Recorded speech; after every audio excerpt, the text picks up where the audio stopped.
Right, we're going to be doing some Solomon Kane. Going about an hour, maybe an hour or two tonight. Now I'm getting some paper for it. All that good stuff.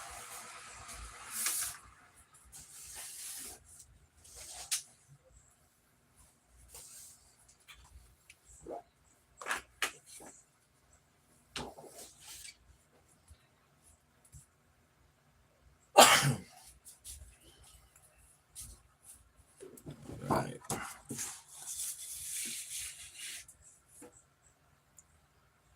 Hey, what's up, man? Thanks for stopping by. I'm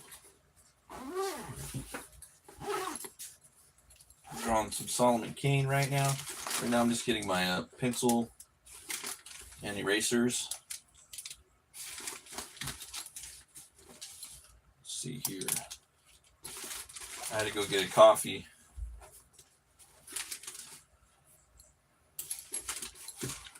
Had to go get a Dunkin'.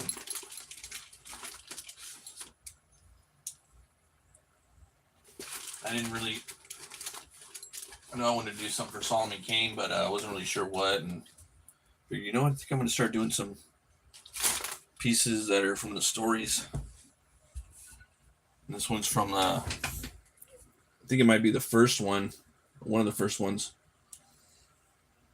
Hey, what's going on, Lek? How you doing, buddy? Which would be Skulls. I think it's Skulls in the Stars. I think that's the name of it. So this is the one that I went with. He's gonna be fighting this in that story. Fights this crazy like bog monster in the moors of England. So I tried to take one of the scenes out of there, and I might do like a couple things that are homaging the story as well. So it's like try to keep it as kind of as accurate as possible to the story. Let's see. All right, so there's this old rotten oak tree in there too, so I'm putting that right here. I'll start off with that. It's in the background.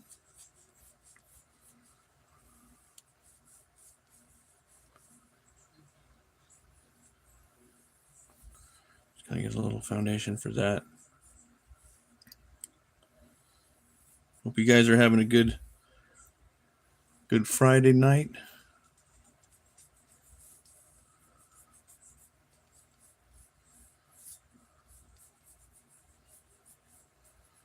All right.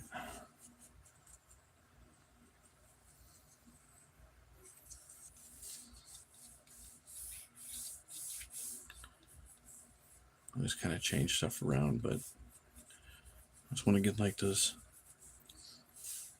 kind of rough ideas for where the branches are going to lay at.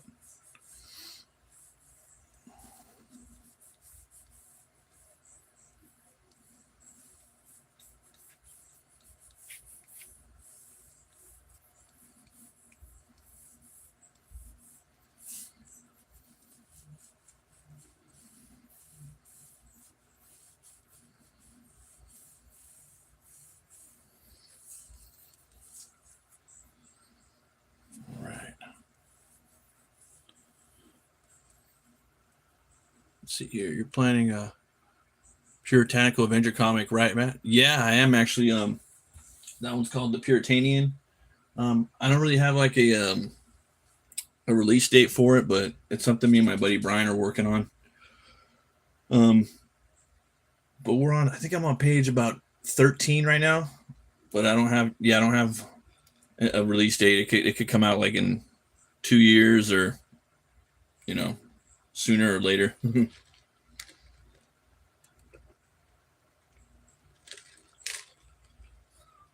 It's pretty fun though. He's a lot different than Solomon Kane. He's like kind of like an somewhat opposite. He's drunk like the whole time. He's a drunk vampire hunter, demon hunter. Let's see here.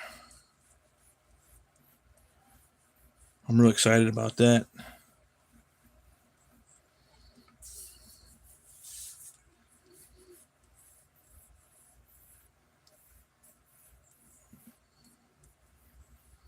and I will be drawing some pictures of that live too.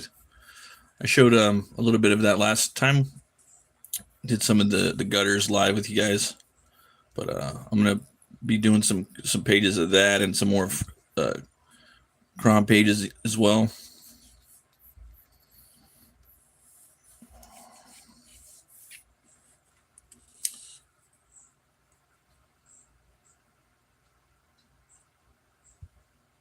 Yeah, he's definitely gonna have a red.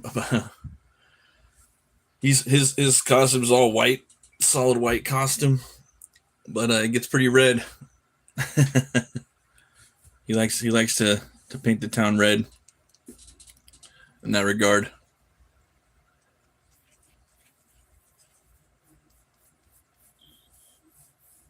All right.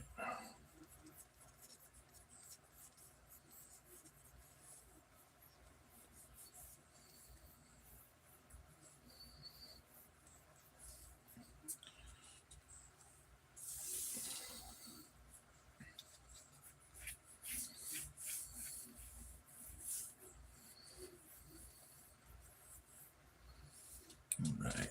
So I'm gonna be messing around with these branches up here too later on, but right now I kind of want to start drawing a Solomon and this monster right here, this ghost.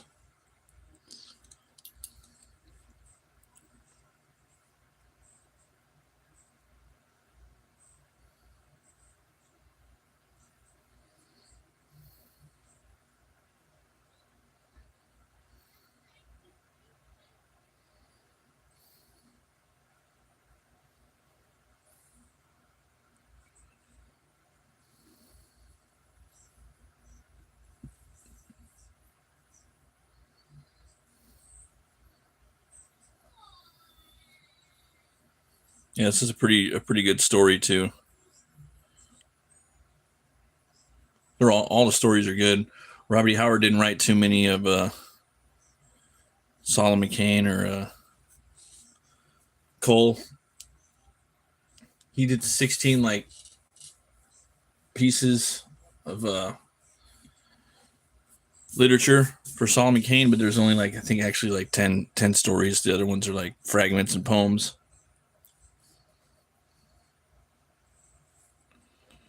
Yeah.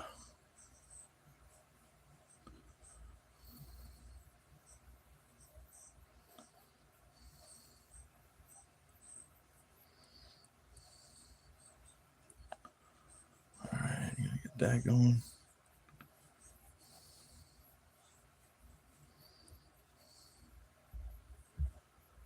One that I really like too is Wings of the Night.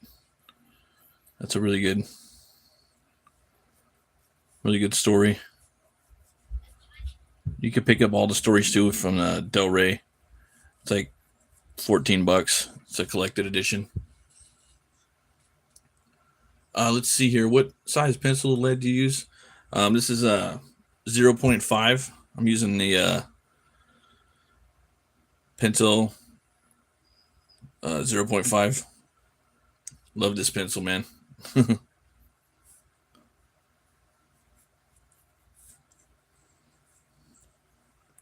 So right now, I'm trying to get a cool.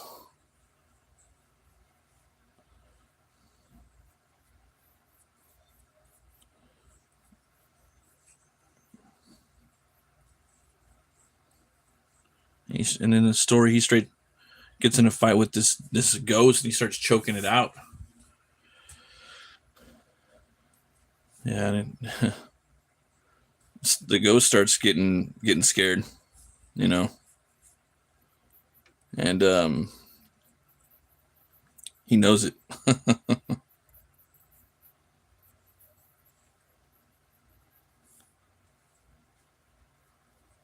It's pretty crazy though. Like you could follow, like if you look at the stories, you can see he kind of starts out in England, then he goes to Africa, and then he kind of ends up like somewhere like in the east after that, like ends up kind of going back up to like I think Turkey. Then towards the end, there's like a poem called like Homecoming, I think, where he goes back to England. But in one of the stories, he talks about going over to America as well. But Howard never wrote anything about that.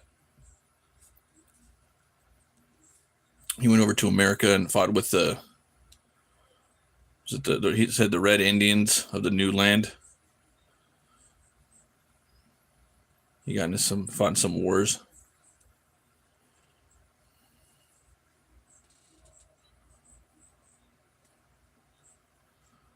But yeah, definitely the African stories are the best. 100% when he's in Africa.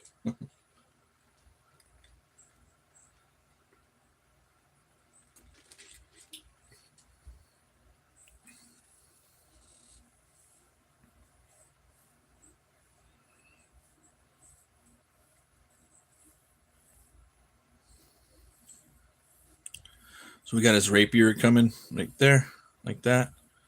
Trying to get that like a cool.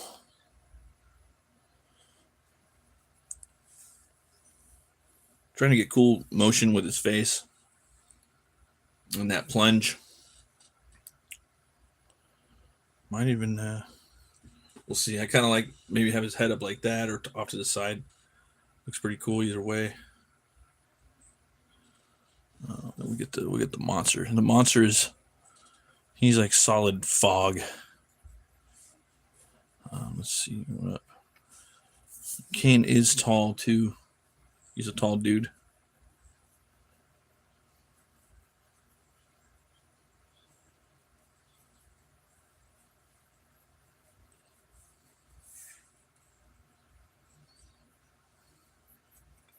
Tall, lanky fella.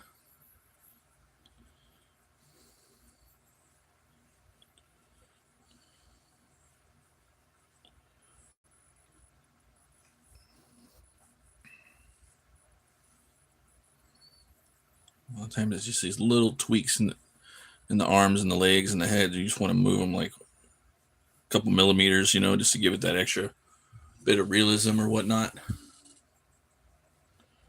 But I think that might be that.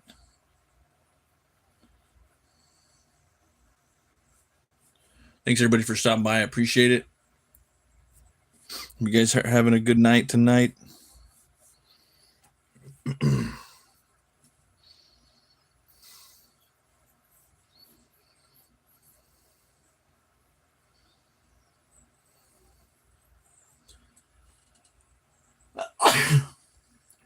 Man, excuse me. Sorry about that.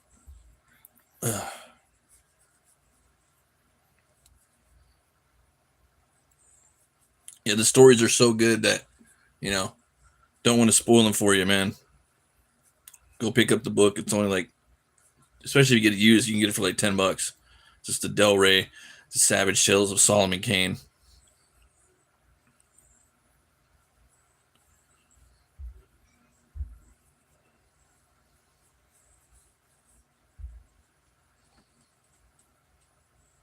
Okay, it should be.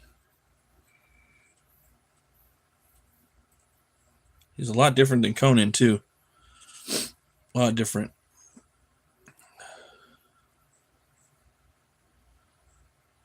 Same creator, different character. Conan's kind of into things for himself. He's very, into himself. He's doing things. Kane's trying to literally trying to rid the world of evil. Let's see, graphic vandalism. It's storming pretty bad here tonight. The net has been acting up. I wasn't sure I'd make it. Oh, really, man? Sorry to hear about that.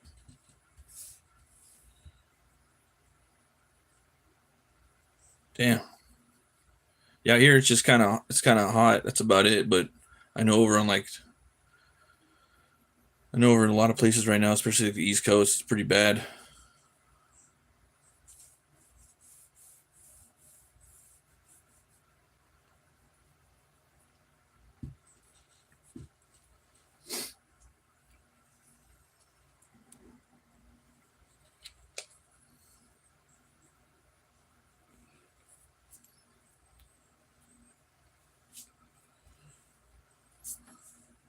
Also, too, if you guys can't get the book, there's also I think there's a pretty good audiobook on YouTube.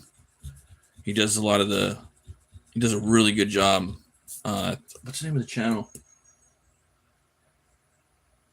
Oh, it's the Cybrarian. I think that's his name, the Cybrarian. He's like a Scottish dude. He does all these voices. Really pro. And yeah, he does a bunch of stuff by Howard. But his Solomon Kane, I think, is the best. His Solomon Kane, he nails it. You know, like when he's in Africa and he's up to the bush. One of the stories, and you could hear this like lady running up, like and she falls and lands on it, like next to on the ground next to his feet, and then there's a big lion chasing her, and he comes up at her and he pulls up the gun, and he's about to shoot the lion, and he has all the effects too, so it sounds great. You know, and he's acting it out, and he's Scottish, I think. So like when he's delivering the lines, it sounds cool. It sounds like William Wallace is reading it to you or some shit. But then when he does like Solomon Kane, he sounds good. He does that because Kane speaks in like Old English. So it's yeah. So you could watch Cybrarian, man. He does some really good, really good audio books of Solomon Kane. I think the longest one's maybe an hour and a half. Yeah. He has a whole playlist of Solomon Kane.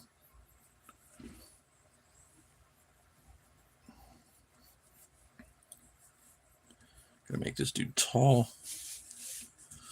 Let's see.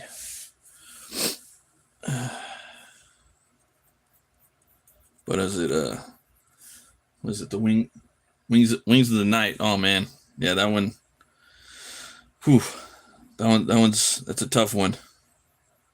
It's good. It's a tough one though. I don't want to spoil too much of that, but definitely gonna be drawing that shit, that story one year. I plan on doing one piece a year of Kane. I really like the character that much.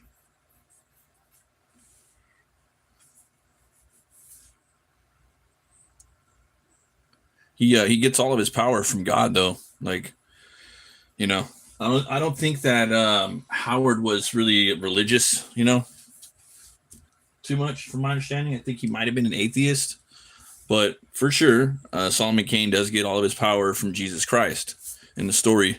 He's got a lot of characters, but different time periods, men, women, he's one of some of the first like badass warrior chicks with like Red Sonja from, was it Reggaeton? And then Roy Thomas made her into a barbarian. It's got a Dark Agnes, she the French girl tries to get married, and she kills her husband on at the throne on the wedding day. Some suitor, who else was there? Valeria, the pirate from Red Nails. She's a badass. She can't be beaten at the sword. Anyway, point being though, Solomon Kane does get all of his power from Jesus, and he isn't there for himself. He's there to save the world, to fight evil, and even starts listing off in the stories like, I did all this and this and this and this and this and this and this. You think I did that because of luck? No, I did it because my God let me, my God gave me power to do that, So, but like Conan, yeah, he does everything for himself. He's kind of selfish. He will get in there and fight and things like that and save people. He's a hero when he wants to be, but he's also a thief, a pirate, a reaver, a king, a mercenary. Conan's my favorite character, but Solomon Kane's really cool. He will literally fight you to the death. He will die fighting you. Conan won't do that. Conan will too sometimes, but most of the time Conan will run away. If there's a big snake like eating somebody and he knows it's going to take him out too, he will run away. So he's kind of relatable in that regard. Kane will literally fight till he gets his scalp ripped off. Conan will too, but like he'll eventually give up if he can. If there's a way out, He's smart, dude. I think Kane's a little bit more psychotic than Conan. Yeah.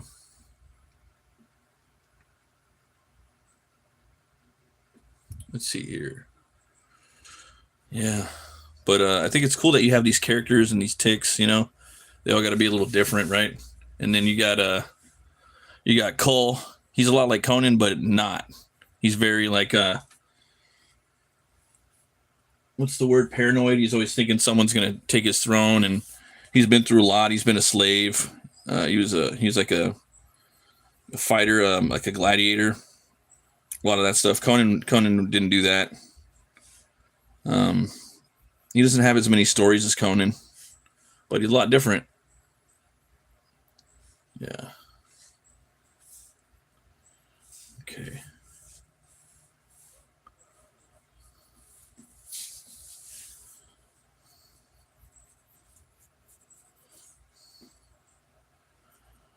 Okay, I'm still not getting the look that I want. Always looking for the specific look.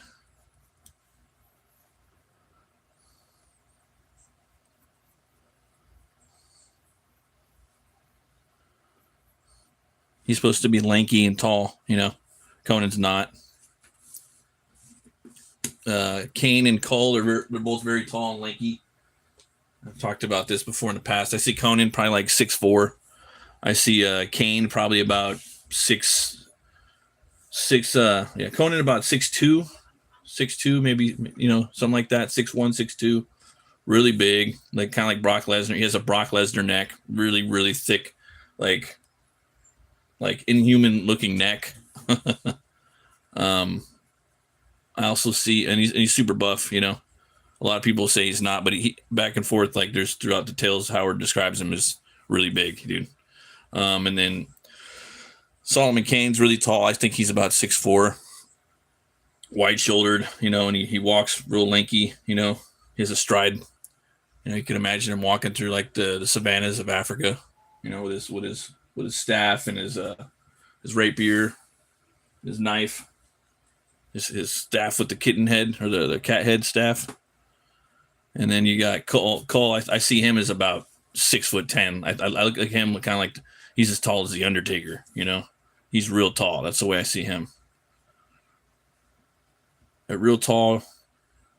You know, he's got a definitely wearing like a tiger skin cape. That's how I would probably have him looking. See him wearing like a lot of tiger skin stuff. And also Conan is more of like a lion. Yeah. If you're like kind of have like a spirit animal for these characters, if you will, or things that they talk about with these characters, those would be the animals. I think Kane's kind of like a wolf, like a lone wolf, you know. He has no home. Conan and Cole, they're eventually, you know, going to be the king of Conan of Aquilonia, Cole of you know, of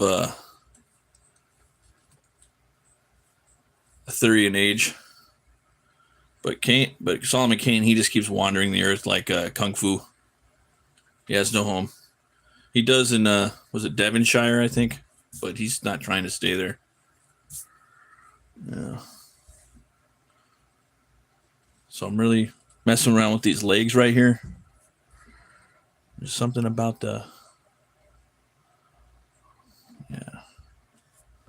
do this one more time right here. Always draw light, ladies and gentlemen.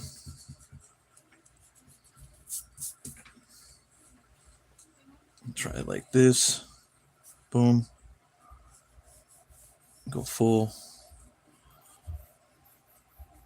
on. Just shape language. Boom, boom.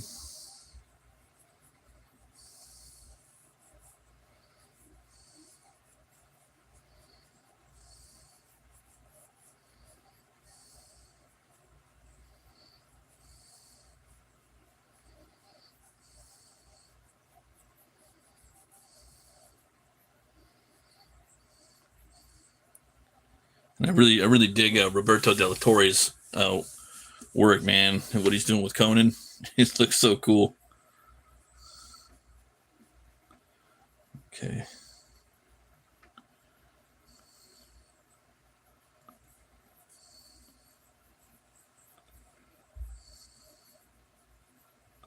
So I'm giving this guy some long legs. And then I might change the upper body. That might be what it's kind of what it's doing.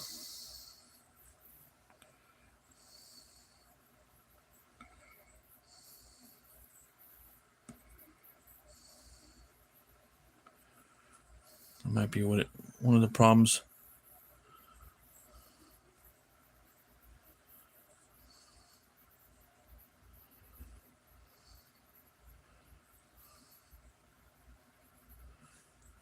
All right, I like this torso right here, but I kind of want to switch it up a little bit. But thanks everybody for stopping by. I hope you guys are having a great night. All right. Yeah, it looks kind of cool. Maybe if I can make it a little bit better. A little more of a bend with his spine, if possible. Just right there, but not quite.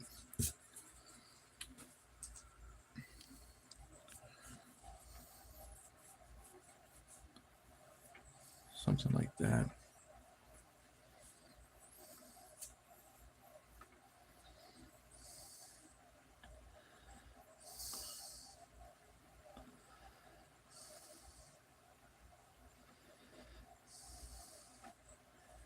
And I might have him getting his hat like pulled off or something.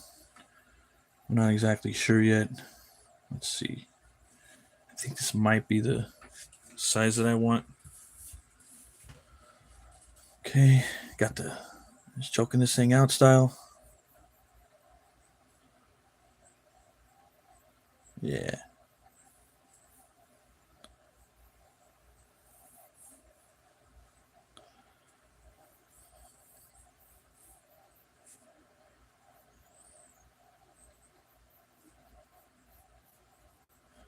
It's just like the brutality, like the world, like in some of these stories, though, man. Like Howard, and they're short stories, man. They're so rich, they're so lived in and scary and real. A lot of people just can't do that now. That's the type of writing.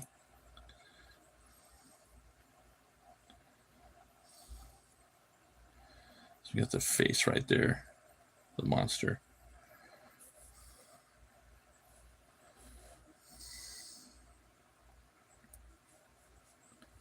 It's a pretty cool little tweak right there of his body.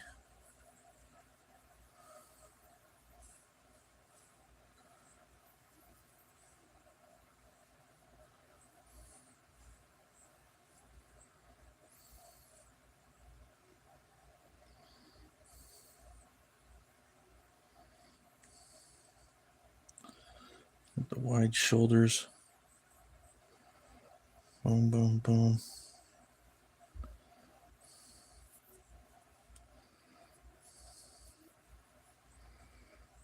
Looking for drawing through that, looking for that cool little, because I want him to be using his rapier, stabbing this thing, because in the battle he does stabs right through it. It's literally a cloud, but it somewhat starts to materialize enough to where he can actually fight the damn thing in the swamp. And then once he's fighting the damn thing, it starts whispering something to him, and it knows it's gonna die. And Kane knows that it's gonna die. It's like, I got you, bitch. And there's nothing you can do. It gets scared. It goes from like to like, what the fuck? The demon gets scared, and it goes from, is it a demon or is it a ghost? All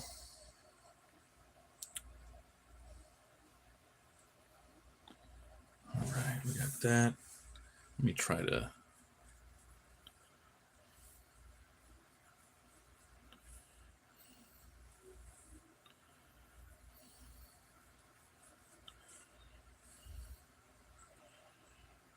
look at this thing the right way. Boom. We got the pecs right there. Center right there. Rib cage.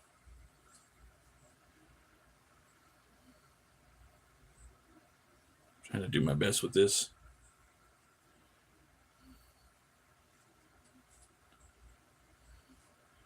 Yeah, but that Wings of the Night, man, that Solomon Kane, that's just on another level, man. It's just it's a fucked up story, man. It's sad. Okay, we got that.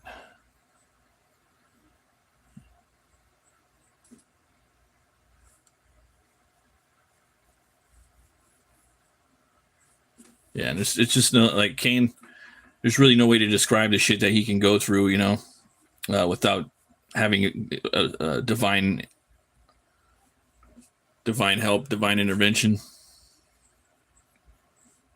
He would be done, son. But he's got a homie named Ngala, this African shaman, man. He can literally, like, he's like Professor X, where he can take over your body and like put you to sleep for like a day, or he could take over the body of he could take over dead bodies and control them with his mind. It's crazy. And he gives him this special staff, man, that's been around for a long time. And it's actually from the Bible. You find out later on. It's a pretty seminal staff. It's with a cat head. Yeah, I don't want to spoil it, but sometimes I got a buddy that's like, man, you always spoil it. But sometimes I like to tell people stuff, because like if you don't tell them some of the cool stuff about stories, they won't check it out, you know. And you're like, well, this happens and this happens. And like, oh damn, that's badass. Then they'll check it out and like, oh, why did you spoiled it? It's like, well, dude, you probably would have never looked at it or read it or watched it or played it if I didn't tell you a little bit of the stuff. So I didn't really spoil all of it, but I had to kind of like get you to check it out, you know. Otherwise you wouldn't have done it. Let's see here. Let me try to mess with this arm one more time. I might have to shrink it a little bit. Once I get this in here, we'll kind of have things locked a little bit. So I get this Puritan locked in right here. And they made a movie too, Solomon Kane. It's fantastic. It's actually an origin. They never give him an origin in the books, or Howard never wrote an origin.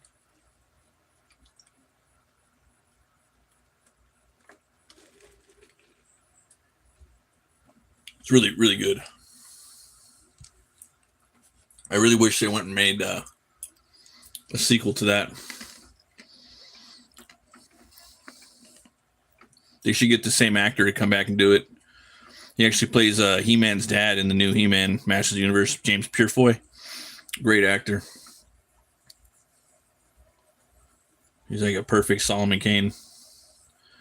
You could literally reboot it or bring him back, you know. Oh, you saw the movie? Yeah. Yeah, and it's got from The Exorcist, Max von Sydow's in there. That's pretty cool, because Van Sydow, he was in the first Conan the Barbarian, so it was kind of cool. You know, that guy's in 2 Howard movies. And the movie has some like dodgy CGI, especially at the end, but in some of the scenes it looks great, you know.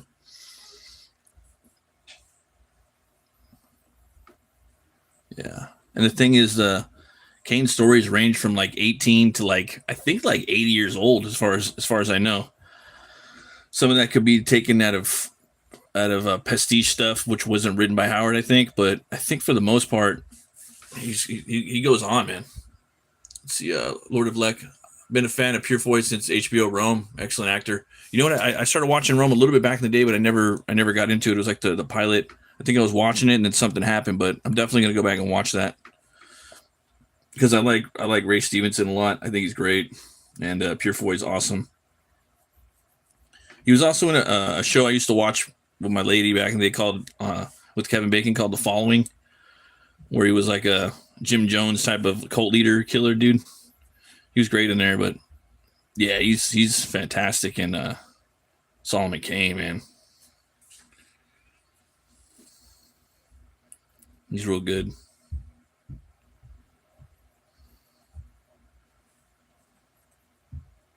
He's just kind of like a clutch actor, you know. Like I'm sure there's better actors that could do it, but he's already done it, you know, and he's good. Like you could probably get someone a little taller, maybe. I think Hugh Jackman would be great too. You know, he played Van Helsing, which is basically it is Solomon Kane. You know, it's a ripoff of Solomon Kane, much like Vampire Hunter D. They both take the look with the big hat and everything. But I think Hugh Jackman, dude, oh man, he would look so cool as Solomon Kane. He's got the look and everything from Van Helsing. him and Purefoy. But yeah, I'd probably, yeah, both those guys would be good. It'd be something different too, man. You know, just make it like I would, yeah. I think if they do a Conan, because they're going to do the Conan show, the cartoon by Gindi, the guy that did Primal, he's working on Conan right now. So once they knock Conan out, I think that's going to be a big hit. Once Conan's out, then I think the studios Prime's going to be like, oh, let's make a live action Conan show, and then once that's a hit, then they're going to look into the Howard canon, and they're going to say, what else can we make? Well, let's make Solomon Kane, because Solomon Kane is the second biggest IP from Howard. And he's, you know, equally just as important character. Let's see here. Did you see him in the Hap and Leonard show? No, I didn't see that. I'll have to check that out. Oh yeah, it was definitely like bleak, and yeah, I love the look of Solomon Kane, man. I remember waiting for that movie to come out. You know. I'll be messing with the Howard heads, dude, like the purists, you know.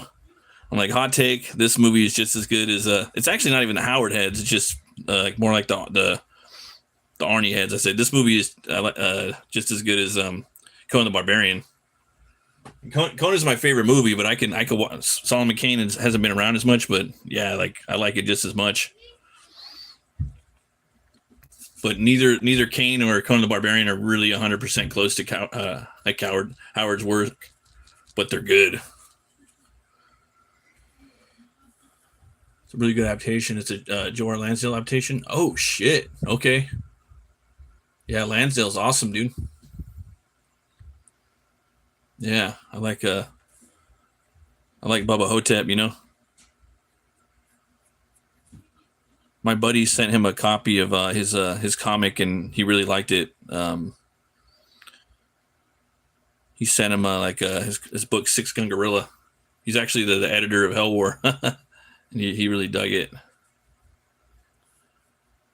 So I'll have to check that out. Let's see if I can put that. Maybe I could.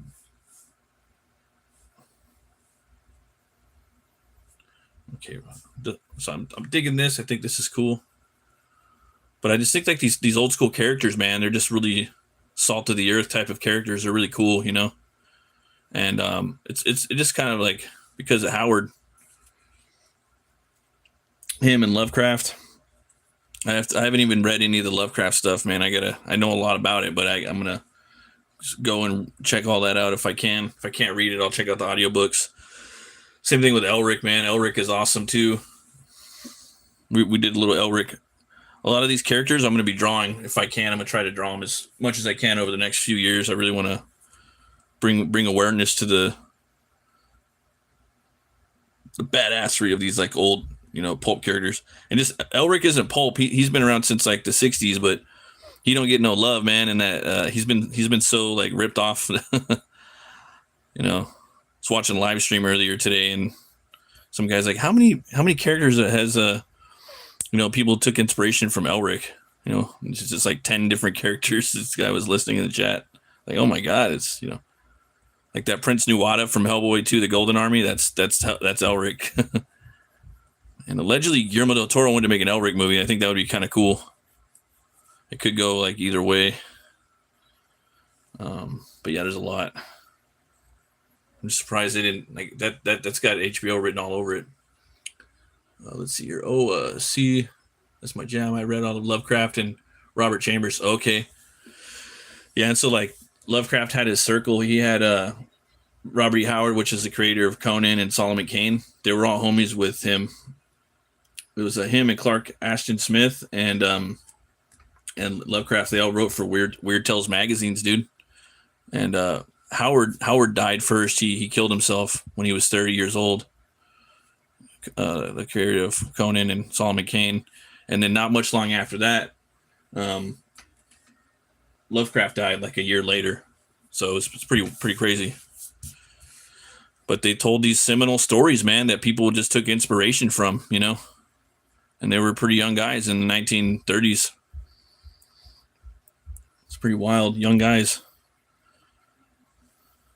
I think Howard was younger than Lovecraft though. Like Lovecraft might have been a little older. But they have the publish. Yeah, for sure. The Witcher is a ripoff of Elric. The creator Sapkowski, he was actually the translator for Elric into Polish for the country of Poland. He was the translator. He translated all of Michael Moorcock's stories in Polish, and he was a writer on the side. So he took what he needed and he started, writing The Witcher.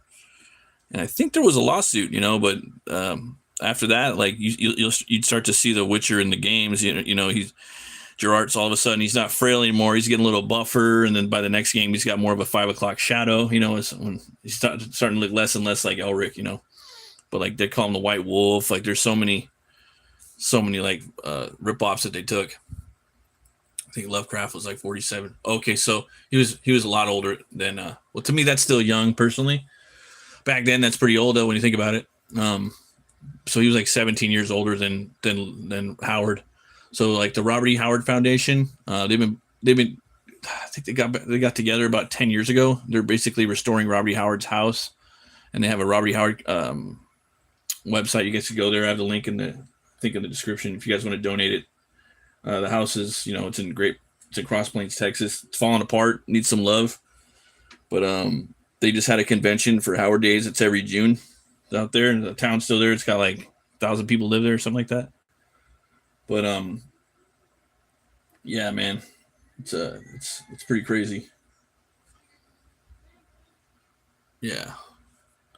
But anyways, the Robert E. Howard Foundation, you could pick up tons and tons of Howard books because Howard he wrote every genre. He wrote weird westerns. He wrote horror. He created sword and sorcery. He wrote science fantasy. He also did like Sword in Space. There's different ways to say that. He did romance novels, all kinds of stuff. He did boxing stories, which are really cool. No one could write fight scenes like this guy, the rhythm that he did. And a lot of it had to do with because he was a fighter. He was a boxer. Boxing and horse racing were the two number one sports in the 1930s. It was during the Prohibition. And they would sneak a lot of alcohol into the ice house. Back then, they had this place called the Ice House in the middle of town, and it's still there, where they would bring ice, and you'd literally have an ice box where you'd go there and you get a block of ice and you'd take it home. But when you go there, you pick up a block of ice, and they would give you a six pack of beer underneath it. But it was weird, and then, you take it home, or you'd hang out in the back parking lot and you'd box your homies. Back then, people would box, like buddies would box each other. They wouldn't, they'd take hits and shit, like it wouldn't. I don't know. So he was a big guy, and they actually have a movie too about him. It's called The Whole Wide World, and Vincent D'Onofrio, Kingpin, he plays Robert E. Howard. He does a great job too, great job, and it's probably the best Howard movie we could have got because he interviewed a lot of Howard's friends. D'Onofrio did when he was preparing for the role, so he really nailed it fucking down, dude. And Howard, when he was writing, he would speak out when he was saying the words, and you could hear him yelling out of his window. And he would also shadow box when you'd see him walking down the street punching the air, working the stories out, the vernacular. But you could also, what I was going to say is I did a big side quest talking about Howard there, but it's important. There's two different novelizations of all of the correspondence between Lovecraft and Howard. They would both argue You know, and it was all kept, the whole conversations, you know, it's like a DM, but they published them. There's 2 of them, and they're kind of new. I think they came out like 2 years ago, maybe, or less, but they're on the website. Again, link in the description. You could, you know, they both admired each other, but they both argued a lot. You know, Howard's main philosophy in his writing was that barbarism will always overcome civilization. We will always, humankind will always evolve and devolve. All of his work is about barbarism taking over civilization. You know, that once humans reach their apex of that age, once they become decadent and rich and whatnot, then a tribe that, you know, is going to come in and knock out that tribe, and it's going to destroy it, and then there'll be another cataclysm, you know, and then races will evolve and devolve, you know. So like Cole, he's an Atlantean, and he's you know, his tribe, like over 100,000 years, devolves into these like cave people, and they re-evolve into Sumerians, which is where Conan comes from. He becomes a Sumerian, so he's like the great, you know, 100,000 year descendant of King Cole. Conan is, you know, and a lot of it has to do with the time that it came out. You know, there was a lot of the stuff was popular back then. The whole like idea of Atlantis and whatnot. I don't know where he came up with Solomon Kane though. That character allegedly, though, he thought up when he was like 12 years old. He was like a genius, from my understanding, and he was really into history, so he was always really world building, and he was already working on all that stuff when he was like in his teens.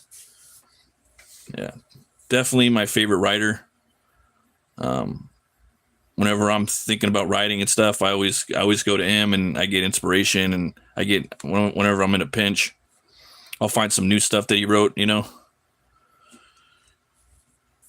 And he also did hard boil detective stuff. He did noir. He did every genre. He was waiting on paychecks when he died. It's pretty fucked up way to go, man. And his mom was sick. A lot of people know the story. He's waiting on money. His mom was sick. His girlfriend left him like for his best friend. So like, you know, he felt like the world let him down, you know, and he took his own life. Yeah.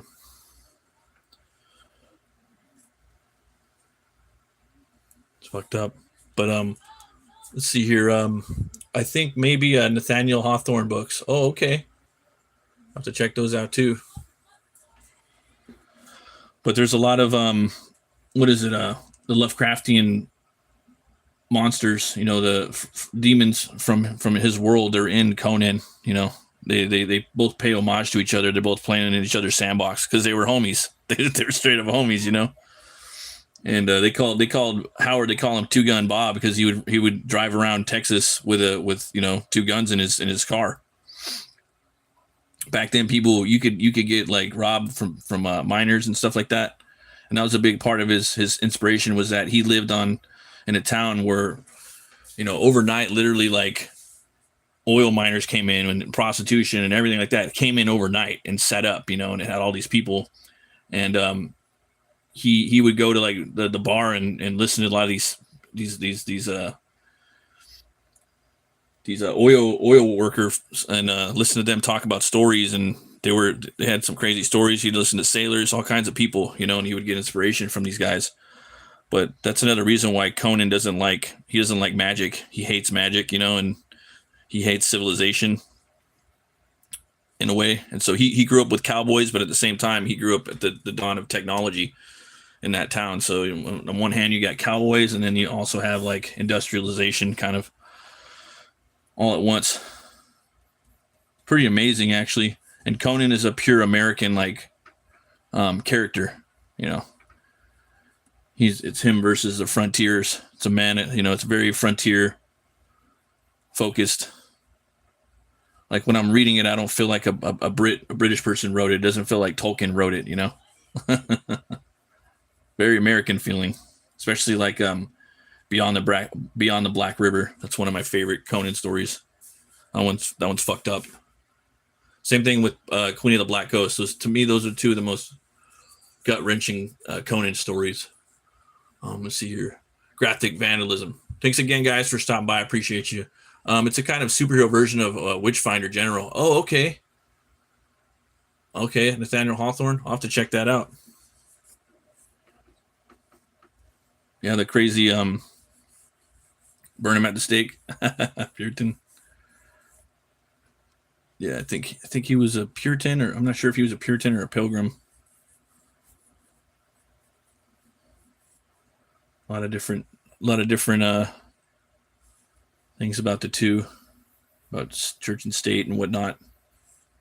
Very interesting, though.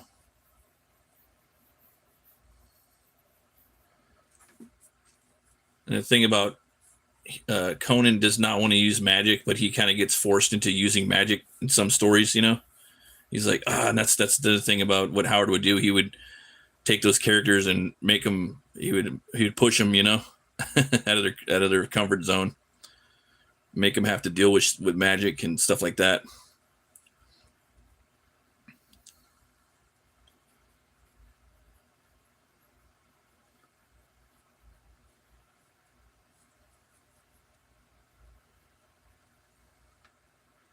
Let's see. I want to get this thing up here. Maybe I'll move the head over here a little bit.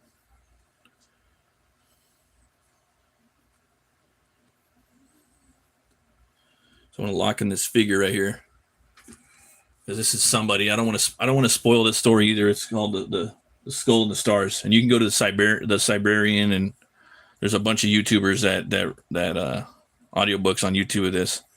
But the best one I've heard is the Siberian. If you could go buy it, go buy the book.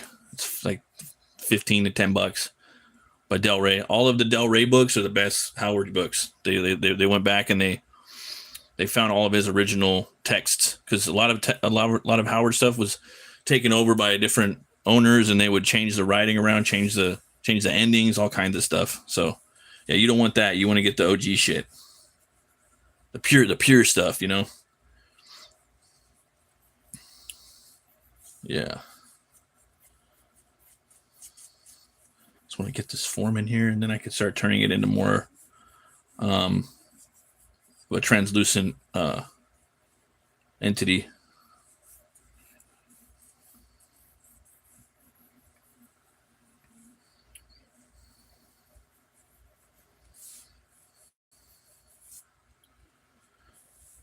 I think he was saying, though, towards the end, that he really loved writing westerns, and he thought that he would probably just kind of stick to writing westerns because it was so similar to his own life,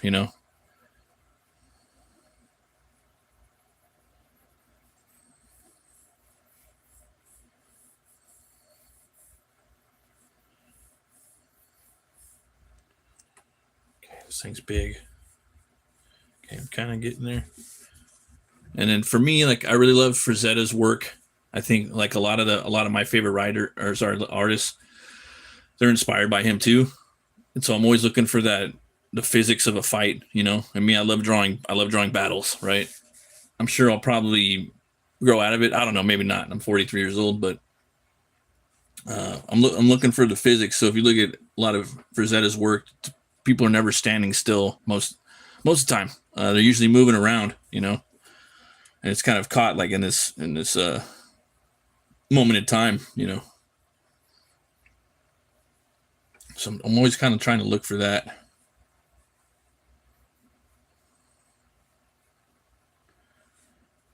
How can I make this look less stiff? And if it's not stiff, then there's got to be like maybe one ligament that's kind of planting something or sticking something. Like if he's punching someone in the face, but the rest of the body needs to look kind of like rubber or something. Or if he's planting his foot down, one of his feet maybe should be kind of planted, or maybe both of them. Like right here, these are planted pretty good. The feet, he's got that strong, But I want like the head to be kind of tilted in the spine, in the hips, and then the sword. He's not really stabbing forward. He's kind of like just holding it there while he's kind of bringing him in with the grabbing him by the throat. So this is kind of based on that fight that they have. but I've taken a little bit of liberties. But I'm trying to keep it like, like 85% there. But have a little fun with it too. Okay, I think that's where I need to be. Get the eraser.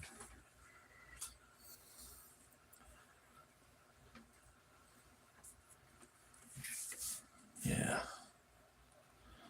Was going to go a little later tonight. I might have to go a little earlier because to actually change my work schedule for tomorrow, I'm going in earlier. So it means a little less sleep for me. But I as far as I know, I kind of started this Solomon Kane hashtag, like a Solomon Kane Day, because it was published this month, so I think he's a cool character. I kind of like the idea of having, at first I thought it was kind of lame and cheesy of having like Batman Day and day, but now I'm like, nah, that shit's cool, dude. I like that. And I think it's a cool way for like artists to kind of circle around an IP or a character, if you will, and bring awareness to it. Also, it brings awareness to their art with a hashtag, and you can kind of think of that character. You don't got to do something every year, but I mean, it's something that's, when it comes around as an artist, you're kind of like, yeah, I kind of want to wish I did something that day, like May the 4th and Revenge of the 5th. It all starts somewhere though. So I've been trying to think of these characters I really like that I think we could bring awareness to, like the Shadow, Elric, Solomon Kane. Those are a few that I'm trying to. I started doing hashtags of this year and last year, so we'll see what happens. I plan on what I'm gonna do. I think with the Solomon Kane stuff is though, I'm gonna draw scenes from every book every year, and hopefully I'll get faster and with these beatdown shows that I'm doing. Hopefully it'll help me work on my speed too, and I can also at least with these live drawings, I can live shows. I can work on my speed and start putting out a book a year. That's my goal right now. I'm gonna probably be doing a book every 2 years, but I want to be putting out like a 40-page book a year. That would be my goal. I think that would be awesome. So, but I gotta step up my game and get quicker. I need to be I got to get better and be faster too. So, you know what I mean? And when you're a little bit older than, the younger guys, you got to kind of work. You got to step it up a little bit, Yeah, a lot of people I think have respect for, like Kirby. I think Stan Lee too. A lot of them didn't really get really good at their craft until they were or at least noticed until they were, in their 50s. Who else was like that? Actor wise, I think Ian McKellen. He's one of them. I think there's a couple actors like that, but trying to step it up and get good. The only way you do that is if you really just put in the hours. It's really what you have to do. Just keep putting in the hours. Okay, we got that. Sometimes something will click, and then sometimes it won't. He's a little bit taller right here. And then part of me still wants him a little bit, still a little taller. A little bit taller. Okay. That's pretty tall, just like a little bit. So I can stretch out the legs to here. So I want it to look kind of really lanky. Like right now he looks kind of balanced. I want it a little lankier though.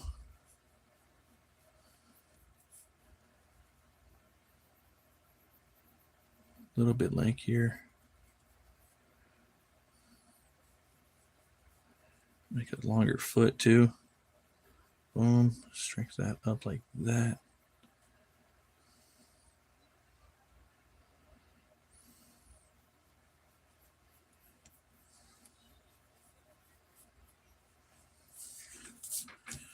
Kind of helps a bit.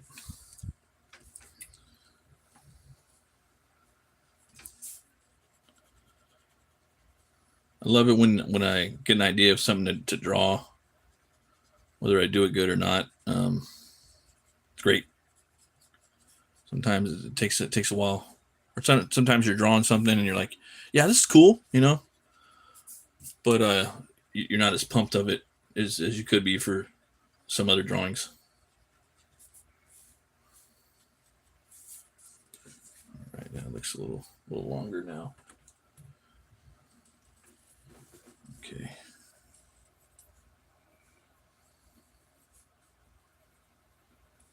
Let me see. Now I'm trying to put the muscles in the right spots and things like that. Then I can start laying down the clothes on top of that. That way it makes sense. Okay. All right, we can do that. I have to bring the kneecap over here. Put the calf muscle right there. Right there. And that thigh muscle right there.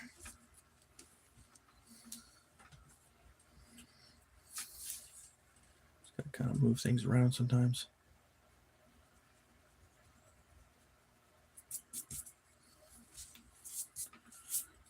All right. He's gonna have boots on. All right. You'll be moving the kneecap around back and forth, the calf muscles, the thigh muscles, till you kind of see it. Really helps too when you put it in a mirror. Like after the stream, I'll probably go and look at this and see where I need to move it out. Today, I just want to get the pencil form down, and we'll start doing more details with pencils the next stream. I don't know when I'm going to stream next, but yeah. It might be tomorrow, maybe. Definitely on Monday night, though. Definitely Monday night. 100%.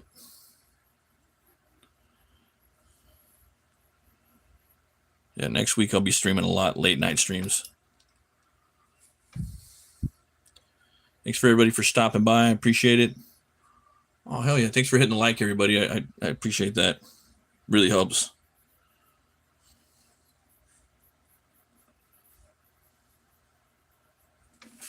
One of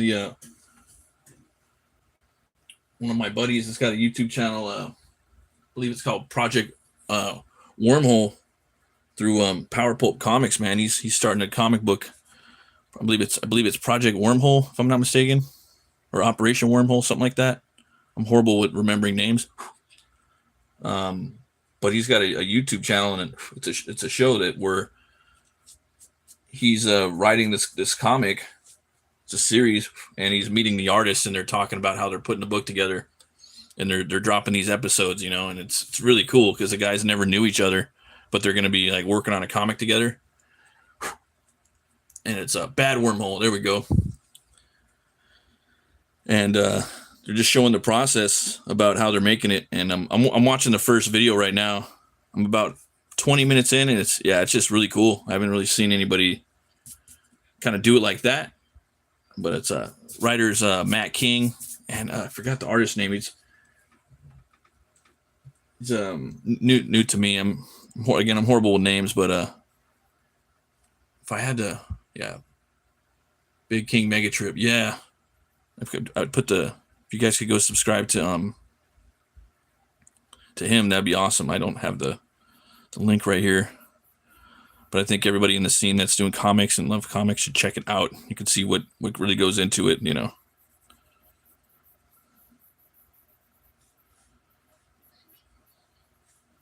was really I was listening to that today while I was driving. It's pretty cool.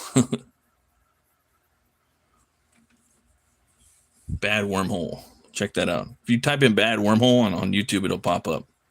And it'll probably be on Power Pulp. Go subscribe to Power Pulp. Yeah. And then it'll probably have two channels you can go check out. You guys haven't checked out Power Pulp, man. You guys are, what are you doing? No. But for real, so you got to go check them out. And go subscribe to Graphic Vandalism in the chat, man. These guys are killing it.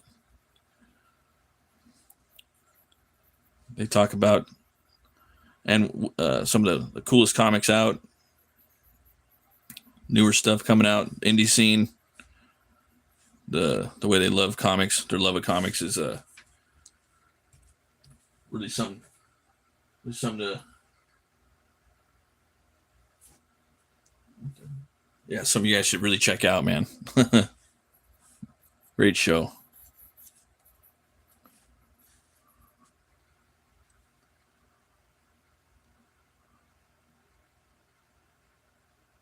Yeah, on how do we get here on your channel? That show's awesome. They do 5 giveaways for Power Pulp books. Yeah, man. And I really dig the Power Pulp, what they're doing with that collective.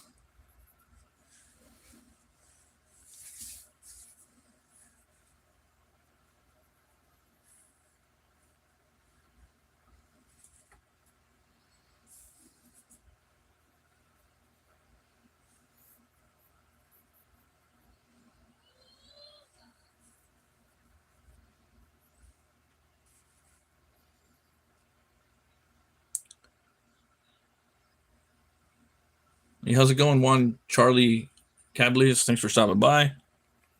Talking about Power Pulp Comics. You should go subscribe to Power Pulp Comics and also Graphic Vandalism. Yeah, you guys go watch How Did We Get Here?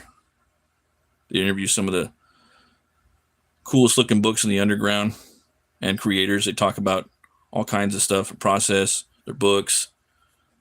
It's not there's really not. No one really out there right now doing it like they're doing it right now on the internet. Talking about the dope shit on the YouTubes, on the internet.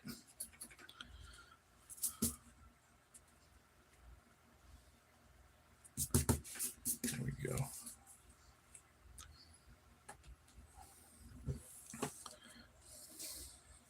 And make sure when you're subscribe to these channels, you hit the notification button. Because if you don't, you will not get notifications. Because a lot of times, I got homies like these guys that go live and I don't get notifications, and I end up missing most of the lives. So then you have to sometimes resubscribe and hit the notifications, and then YouTube sends this thing now saying that it'll unsubscribe you or it won't populate or something like that. So pretty wild.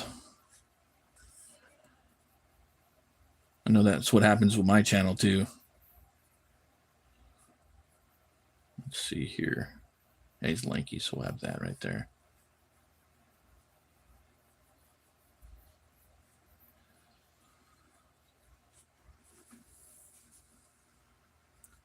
Yeah, YouTube's crazy, dude. It's like I'm subscribed to like 200 channels or more, so I'm like have to go in there and like resubscribe to everybody, and then once you do that, then like it's like they only want you to have 10 subscription or something,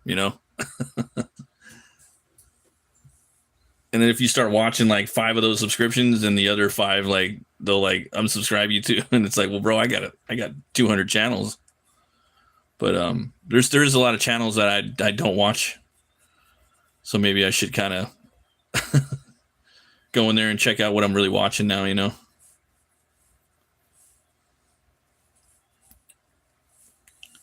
Got to keep it current,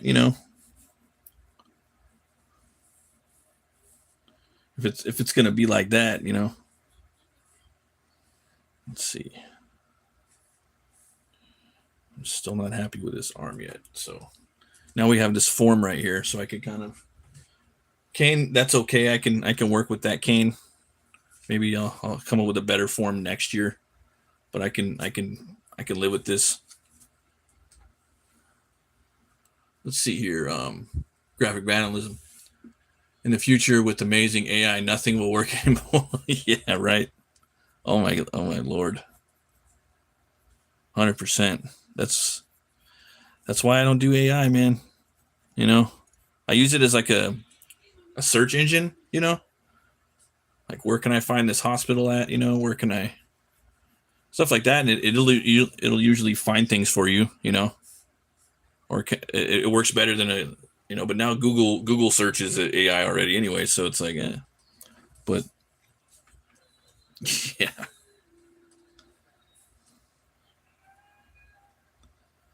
Pretty wild though.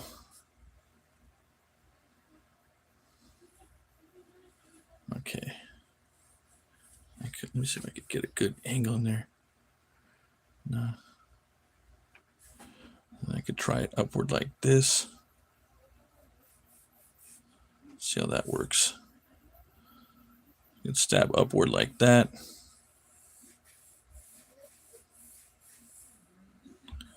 He's falling on it. That looks kind of cool. But now it's starting to grow on me a little bit. The stab. This one's kind of like an upwards stab. Could be kind of cool. Sometimes I'll draw a few arms with got to keep your options open in your drawing. Something around here. Yeah, AI, man.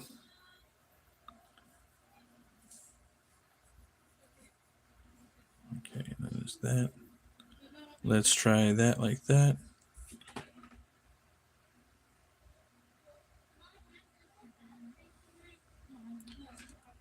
I kind of like this one. It almost looks like he's grabbing him by the throat and it's pulling him towards him. So definitely feeling that. Let's see here. What's up, Tank? Let's see. Today, the graphic vandalism. Today, the AI YouTube moderation demonetized a bunch of animation channels for no reason. Oh my God, are you serious? Yeah, that's not cool. It's like almost like we're gonna have to go over to different places. You know, it's gonna have to keep moving. That's why I think it's pretty cool to have like a Substack.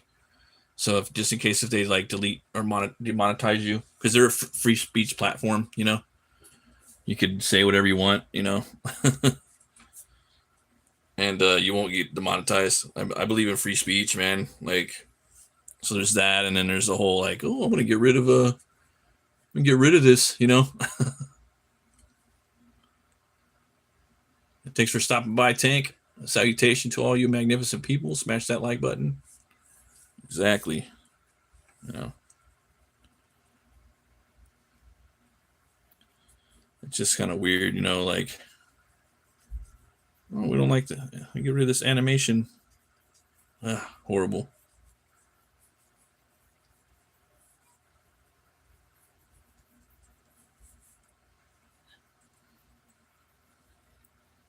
But yeah, there's just like a lot of things they could do. Whatever they want to do, they could use the AI thing, or they can do a political thing, and it's just like whatever they could do, because they don't care about either. They just want your money, and they want to control everything. Doesn't even have, it just has to do with control.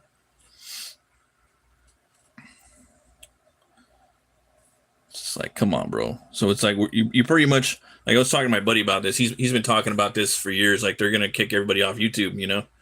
And then it's like we're just gonna have to move to other platforms, and that's just how it's gonna have to be forever. But the thing is, we're, you know, the hundreds and hundreds. I'm talking about like people making comics and stuff like that and art. You know, people are just gonna have to kind of network, stay in contact through, you know, other sites, you know, other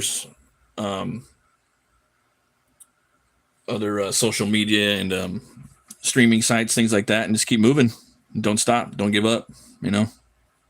It sucks, but I don't know what else to do.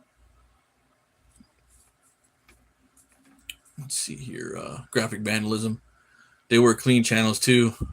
No, not safe for work. Just clean cartoons. Wow. Horrible.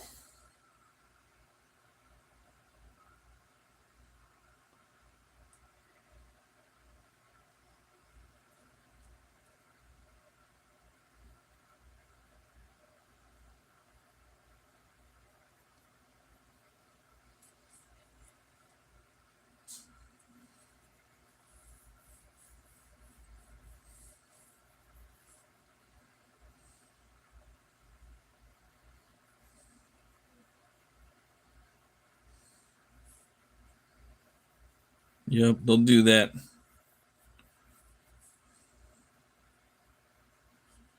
Wow.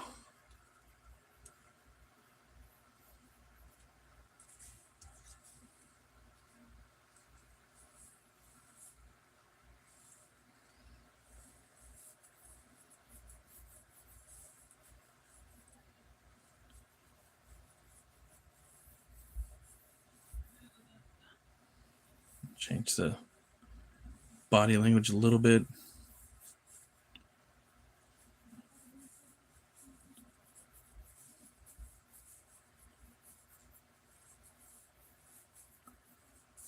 Let's see here. Tank Ferret, I'm going to bite the bullet and just pay $10 to stream on Rumble instead of super chats too. Yeah, there's that, and then there's also like TikTok as well.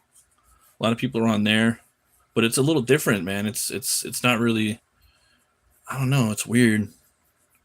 Like you don't get to watch the lives and stuff like that when you're going to TikTok. It's not the same thing. I feel like the community thing on there isn't the same. I feel like TikTok's kind of just like it's like home shopping network in a way, Doesn't feel the same as YouTube. Let's see here. I've already started downloading my old vids. Says Tank, graphic vandalism. I can't do TikTok. Yeah, it's not the same as it's basically like you go live and then it's just like I don't think your lives really, they just get deleted, They're just, it's like an infomercial, so you might as well just go on there and you're selling your artwork and then no one sees it again. But you'll have like 400 people kind of going in and watching it and stuff. It's just a different thing altogether. That's I guess like that's the only way you could really look at that one.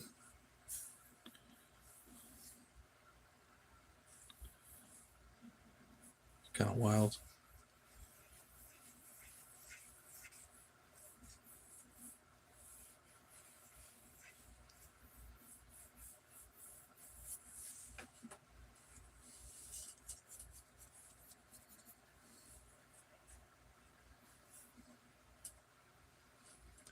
Let's see. I don't touch TikTok. That's a proven CCP psyop. Twitch is too risky. Kick is bad side of town. Oh, okay. Oh yeah, Kick. Yeah, yeah. That thing's yeah.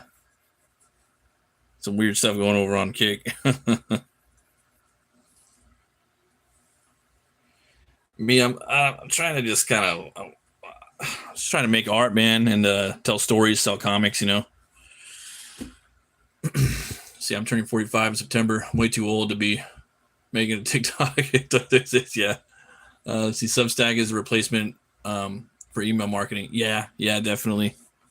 I got my Substack.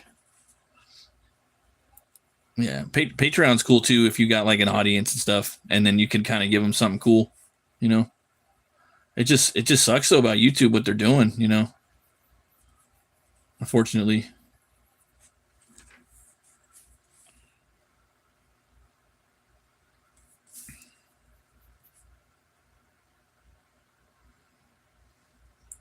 Yeah.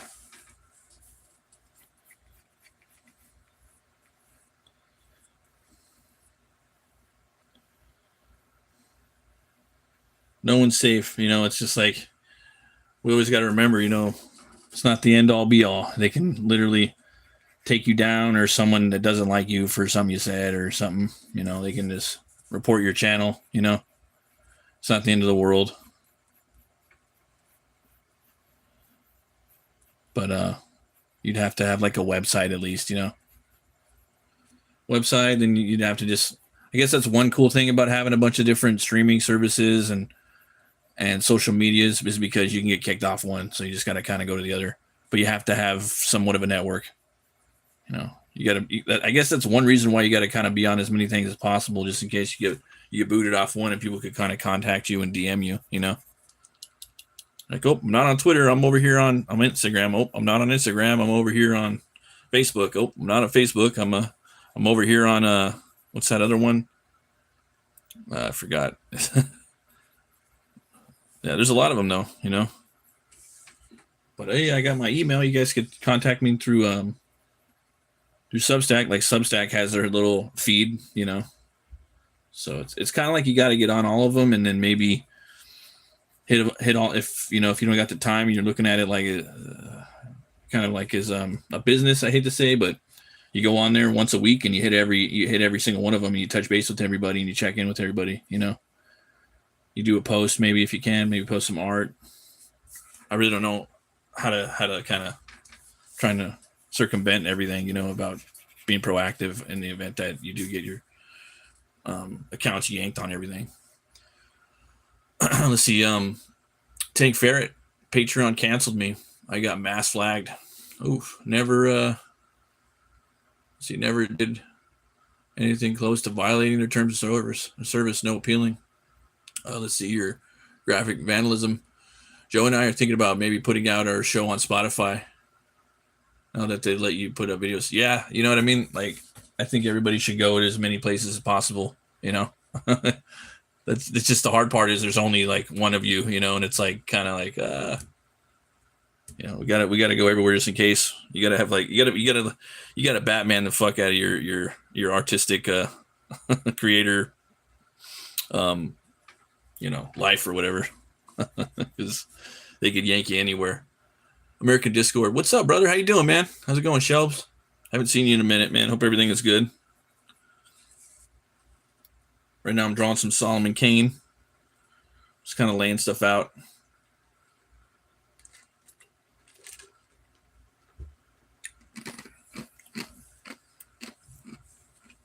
It's weird though, like for me, when I do this at night, I see a lot more of my friends and just other people show up. I was doing this during the day. It's like no one's around. It's crazy. Different times for different stuff, I guess. I miss doing the night streams, so I'm going to try to do as many. I'll try to start doing these more at night if I can.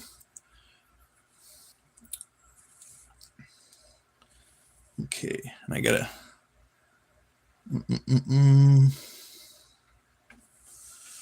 Okay, so we got that. It's okay. The these trees have been usually coming along pretty easy for me. This one's being a little testy, but it'll be okay. And then we'll get this going. I kind of want it to be get that Frazetta triangle going. Let's see here.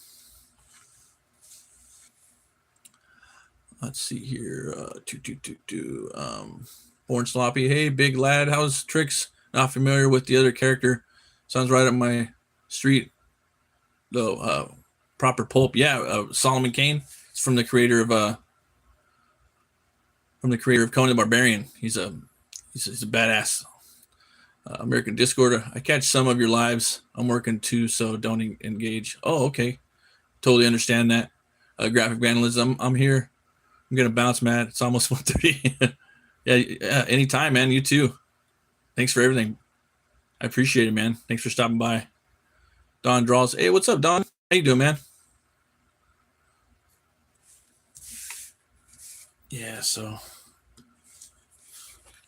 that's another thing too. I want to get a better camera, better phone. Almost time for a new phone.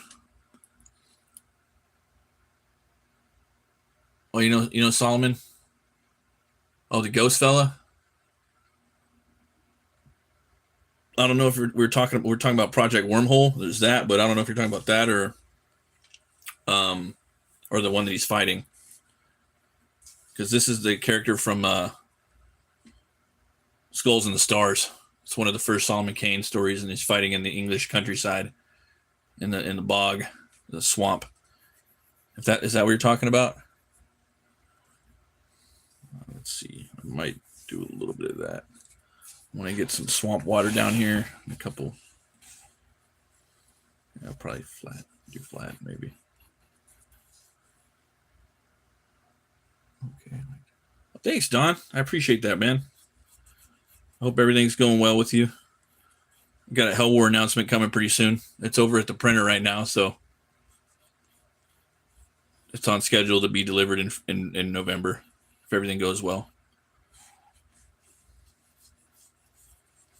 Everything will go well, right? That's the thing. You have to put that out there in the universe. If it doesn't, yeah, let it not happen. But Everything is either it will go well or I haven't done it yet. One of those two. I'm not. I can't. There's no I can't do it. There's I haven't done it, and then there's it will go well or it will. Let's see here. I need to chase that down. Oh yeah, like I was saying, you can get all of Solomon Kane's stories in the Savage Tales of Solomon Kane. I got the book over in the living room right now, but I'll bring it on next time. I got it for $14 off Amazon Prime, and it's got every single Solomon Kane story. There's only 16 pieces of actual, of work, and some of them, I think like 3 of them are poems, and another 3 of them are fragments, and then 10 of them are actual stories. But if you don't have time to read them, I mean, some of the best things I've ever read. I mean, Howard's my favorite writer. So it's Conan and then Kane. They're my 2 favorites. But or Solomon Kane. And if you can't do that, if you want to go check out the audiobook, like if you're drawing all the time, I love listening to these audio pulps. The Cybrarian dude, it's like this Scottish guy that does these audiobooks. So he has a whole Solomon Kane like playlist, and so good, dude. I was listening to some of them today. He has this one on there though, the Skulls and the Stars. It's a good story. It's very it's not by the numbers, and I think it might be 100 years old too. And that's the thing about Howard, his stuff is still relevant today. Like he was that damn good. But that one's good, man. Then you got to check out Red Shadows. Oh man. Yeah. Red Shadows. And then also the way he does Solomon Kane's voice, he does a great job. A lot of the Kane stories is in Africa, so you can hear the lions growling in the background, and dude, they're kind of scary. They're not super scary, but some are scarier than others, but they're all so good, like so entertaining. Red Shadows is one of the most. It's definitely the most quotable Solomon Kane story by far, 100%. And now when he finds like a girl dead or dying in France, and she's like, what happened to them? She's like, what happened to her? The little girl got abused. She got, and what is the name? And she says, La Loup, which is wolf in French. And he's like, men will die for this. And he chases the guys down for 2 years to Africa. He will hunt you down. He does not give a fuck. That's the thing about Kane. He won't stop. So, but he ends up finding her in Africa, and there's a few more stories that go on after that, and they get even better, dude. Wings of the Night. Oh my god, that story, so good. I'm gonna be drawing Wings of the Night probably in a couple years. I want to do a Solomon Kane piece every year. I'm gonna try to do a piece from a different story if I can. We'll see. Last year I just did like a smorgasbord of Kane. I just get my feet wet. Now I'm like, okay. I think I'm gonna start just drawing pieces out of the stories now. If I can. Let's see here. Okay, born sloppy ordering, and now I need to get back into it. Not read Howard since I was 14, 15 years old. Now 51. Yeah, definitely, dude. He's my main inspiration. I go to him whenever I want to start writing my wannabe prose stuff for my comics, because I'm writing my stories in prose. I'm writing stories now to where I could release them as an actual prose story, and then I'm breaking that down into comic books, removing the words that are in the story. So I'm trying my hardest to write a really cool story, a pulp for someone to read, and after that I'm going to go in there with scissors and I'm going to chop it up and I'm going to rip stuff out. And then I'm gonna form it into a comic, because the comic is 90% visuals, so you want to take out a lot of the wordsy stuff because you're going to be drawing it, Solomon Kane has been the inspiration for so many other giants who came after Howard. Oh yeah, 100%.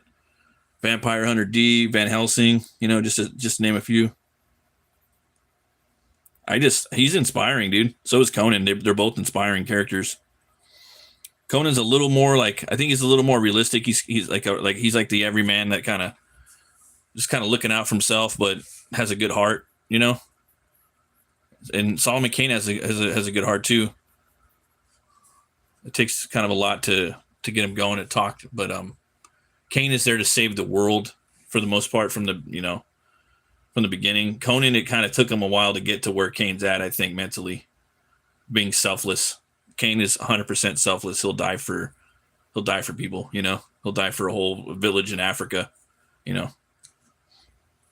And the thing is, like I said, with him, he has God. God gives him his power. He would not work. Like, that's just not the way.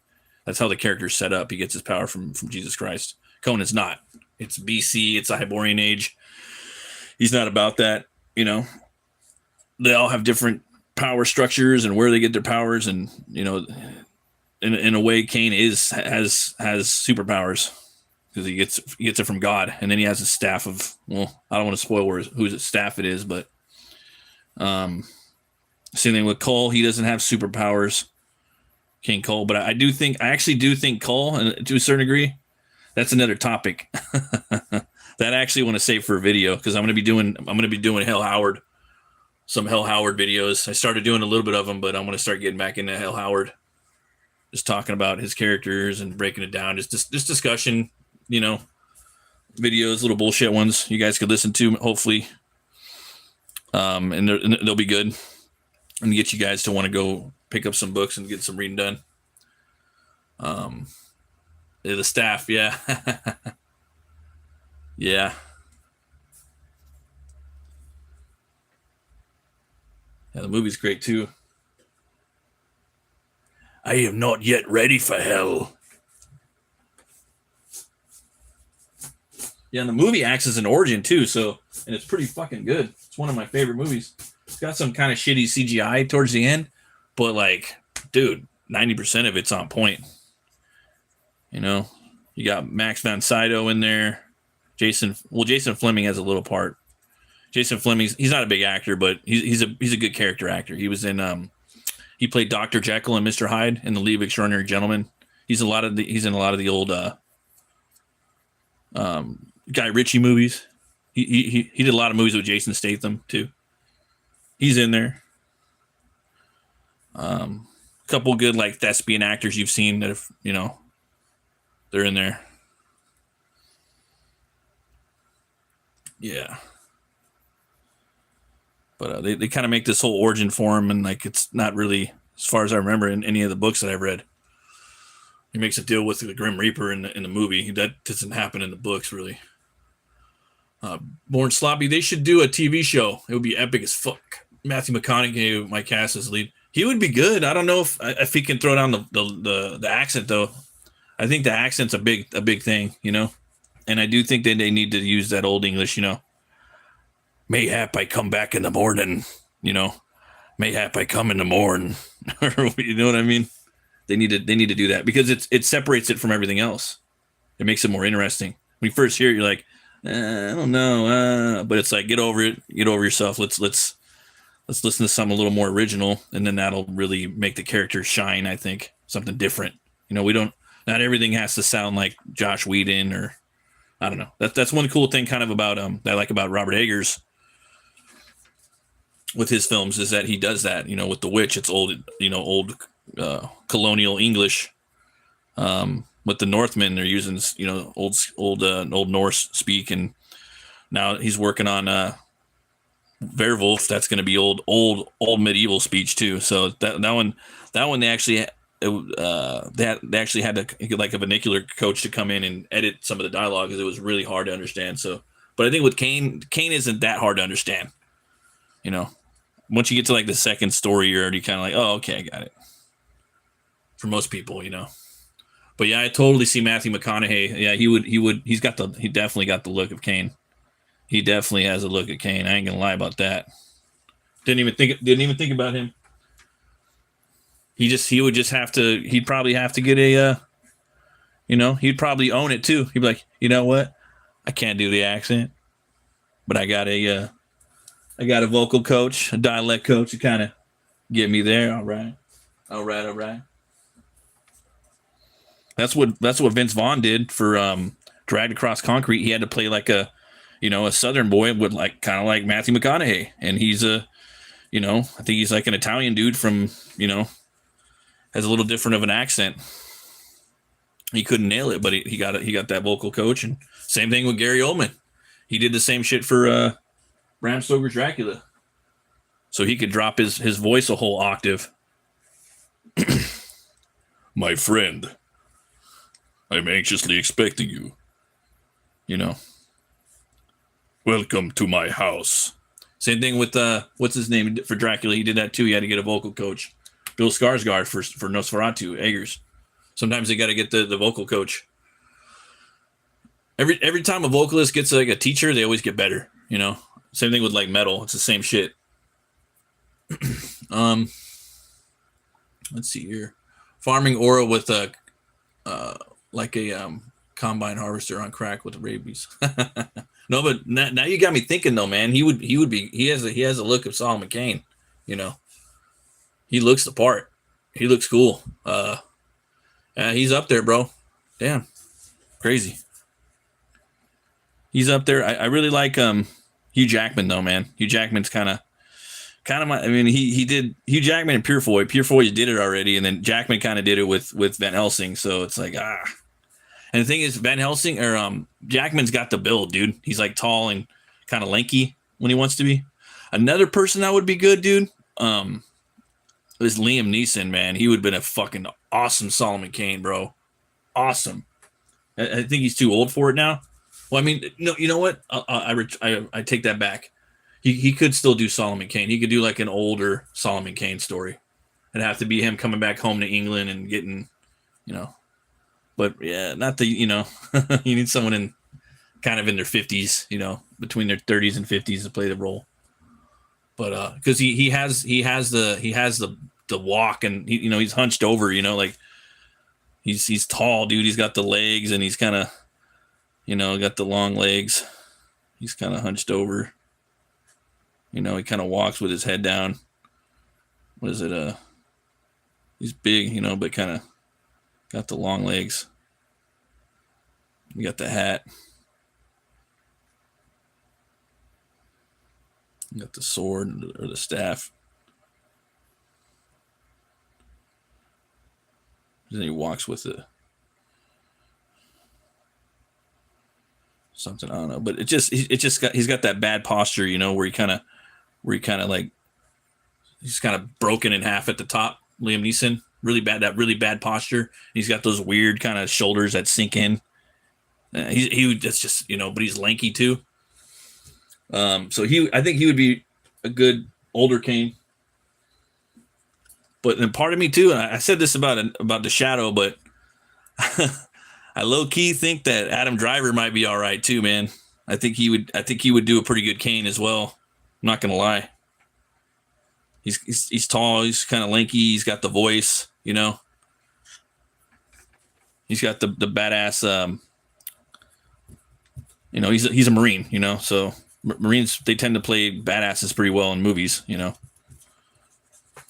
They just do. Like that new Hellboy guy, Jack Kesey. He's a Marine. He did a great job too with Crooked Man. If you guys haven't seen the new Hellboy movie, get over yourself for a minute. It's not big budget. It's in some ways the best Hellboy movie ever. So he's one. Let's see here. Yeah. That voice, that growl, that menace. Yeah, like he has the height of the cross. Questioning for the hill to die on, so he can be redeemed. Tank Ferret. I'm off to bed. Have a good one. Oh yeah, you too, man. Yeah, I gotta get going to bed here too in a minute as well. Damn. See, this is why I love doing the night streams, man. We get these good conversations going, Okay. So I think I kind of know where I want to go with this. I'm gonna go back and probably I might reread the story again, or maybe no, I'm gonna go listen to the audiobook maybe tomorrow for this. But I already have everything I want. Yeah, I probably won't even need to. So I am gonna go with this stab right here. just right through the center with the rapier. Bam. Yeah, all these characters, I ain't gonna lie, man. That's the cool thing about Conan, and these characters are so grounded that they would be expensive to make for TV, but you know, they work great for television characters. You know, they're so grounded. Like I don't know, it's like Game of Thrones. You know, like Conan has a lot of those you know, animals and giant apes and giant, you know, spiders and snakes, but a lot of they're not I don't think they're running around as frequent as they would be in, like, as you'd see in like Game of Thrones. They pop up at like the end or something, you know. And I think they could do it on a TV show budget. I think that'd be so cool. I mean, at least we have the Gendy Conan cartoon coming out. It's going to be done in like 2 years. He already said he's working on it right now, and he's been wanting to do it for 20 years. So at least we got Gendy Conan. We got Queen of the Black Coast coming. So, you know, something to be happy about. I guess Zack Snyder was meeting with Warner Brothers today. I saw that on social media. He's really pushing for that Dark Knight Returns movie. Kind of did that, a little bit of the stuff like that with Batman versus Superman, but there's a lot of it that he did not do. I'd say most of it did not. He definitely got the look of him, but you know, that's about it. He did the bat suit and then the armored bat suit and then a fight with Superman. Other than that, that's about it. You know, there's a whole lot you could do with that. And yeah, I'd be down to watch that. I think that would be cool. I think he would do a good job with that too. He does a good job when it's just like, hey, dude, here's the script, or here's 300, here's Watchmen. You know, I think he does a pretty good job with it in that regard. I think when he starts writing his own stuff, it's when you gotta kind of, all right, where's the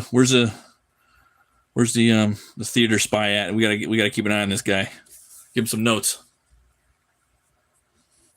Yeah. There's certain directors that would just shoot the hell out of some of these movies that these characters I love, though, like Michael Bay, you know, Zack Snyder. You know, you get them to film like a Conan movie or something like that. They're probably going to make it look pretty good, but you need to have them like on a tight leash, you know. Yeah, Solomon Kane, though, you want like an Eggers for that. Eggers would really handle any of those characters really good, but in a certain way, he'd have to loosen up a little bit and have a little bit of fun, you know, because they do it. There's this, and all the stories. There's a little bit of, you know, might have like a couple jokes, but nothing too crazy. They're not running around all goofy. They have that serious tone, but every now and then Conan will say something funny, you know, something like that. And you kind of do need that regardless in a movie. You have to have, if it's going to be that scary, you do need a little bit of a comedic beat to kind of throw people off the horrific track. That way, when it gets scary again, boom, you hit them again with the scare, and it's more terrifying. So it's more of a roller coaster. And this thing does have some talons. I remember that. There we go. I got to go to bed, and I just drank a big tub of coffee. That's not going to be good. That's not going to work out tomorrow.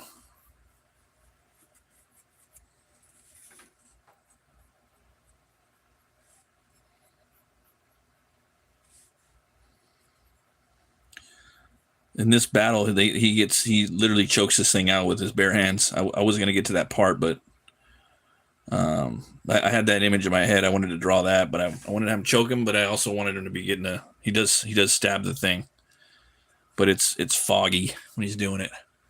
Let's see, you're born sloppy. The same reason why most comedians make good horrorists. Yeah, like Sam Raimi and well, he's not a comedian, but he understands the splat stick, if you will. And was it Danny McBride? He's doing pretty good, right?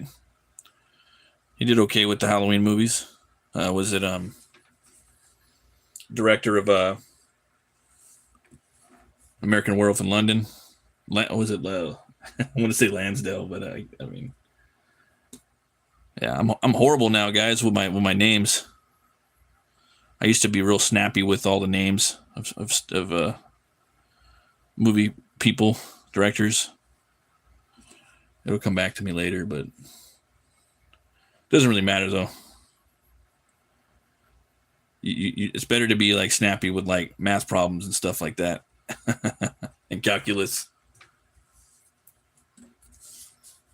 Yeah.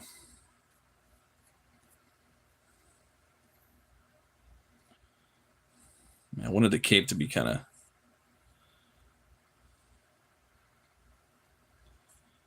back here like that. I'm trying to get it in the picture a little bit.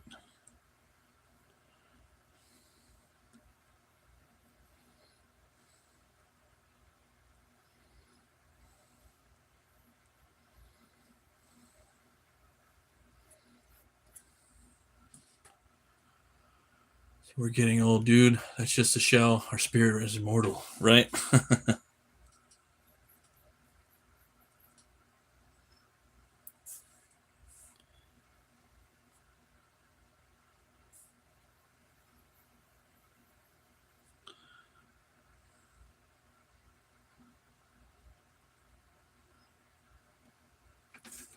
I'm just thinking what type of fist style do I want him to be doing right there? Straight. It's probably going to be somewhere in there.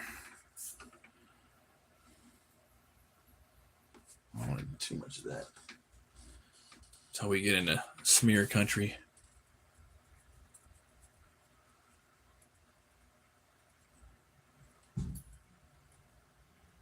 That. Yeah, I want to go to Howard Days one of these years, man. That'll be cool. All right. I'm gonna start carving out time though, man. I'm like once I start getting things going a little better, I'm gonna do like Sunday reads. I'm gonna sit in my chair and read my pulps, where I'm not drawing, I'm not writing, I'm not working. I can just sit there and read. I'm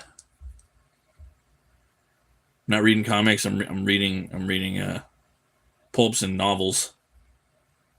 Sometimes we got to get reading done. Sometimes the comics got to chill. Sometimes you got to miss them a little bit, you know. You got to miss some things.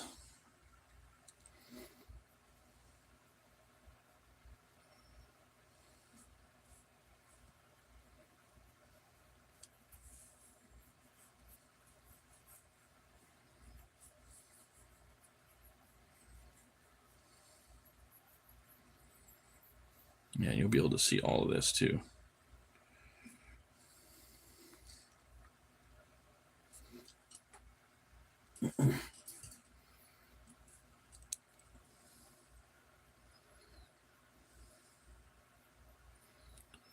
Get back to that later. It's gonna be a little longer. Okay, that might work.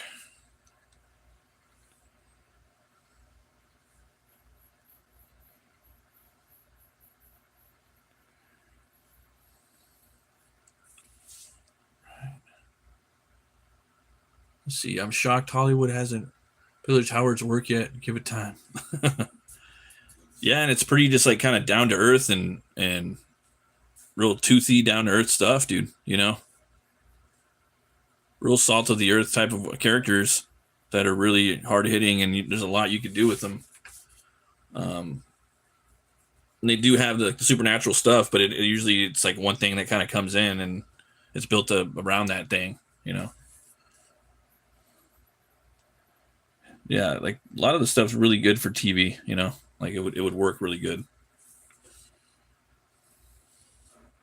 I do think so.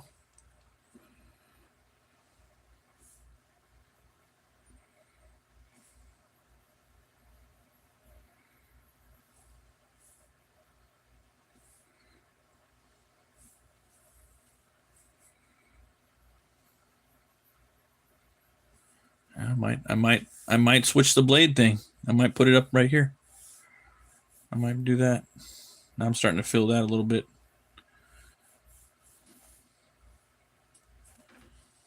Might switch it up. Bring it up here.